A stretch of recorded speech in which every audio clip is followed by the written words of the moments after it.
Hi friends, நம்ம வீடியோவை first time பார்க்குறீங்கன்னா நம்ம சேனலை சப்ஸ்கிரைப் பண்ணிக்கோங்க. இன்றைக்கி நம்ம வீட்டில் அவரைக்காய் சாம்பார் தான் செய்ய போகிறோம். ஒரு கடாய் வச்சுக்கோங்க, கொஞ்சமாக எண்ணெய், கடுகு, உளுந்தம்பருப்பு போட்டுக்கோங்க. கூடவே ஒரு டீஸ்பூன் சீரகம், கொஞ்சமாக வெந்தயத்தையும் ஆட் பண்ணிவிட்டு இது எல்லாம் நல்லா பொரிஞ்சு வந்ததுக்கப்புறம் ஒரு கைப்பிடி சின்ன வெங்காயம், கருவேப்பிலையும் போட்டுட்டு நல்லா வதக்கி விடுங்க. வெங்காயத்துக்கூடையே பெருங்காயத்தூளும் ஆட் பண்ணிக்கோங்க. அப்போ தான் குழம்பு மணமாக இருக்கும். நல்லா வதக்கி விட்டுட்டு வெங்காயம் கொஞ்சம் கலர் சேஞ்ச் ஆனதுக்கப்புறம் தக்காளியும் ஆட் பண்ணிக்கலாம். தக்காளி உங்களுக்கு சீக்கிரமாக வெந்து வரத்துக்கு கொஞ்சமாக கல்லுப்பு போட்டுக்கோங்க. கல்லுப்பு போட்டிங்கன்னா தக்காளி சீக்கிரமாக வெந்துடும்.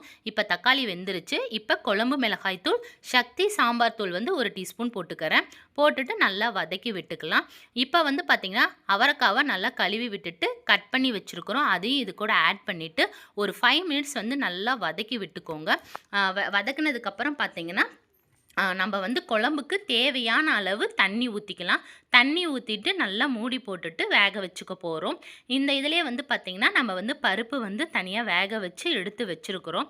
பாருங்கள், நல்லா பருப்பு சூப்பராக வெந்திருக்குது.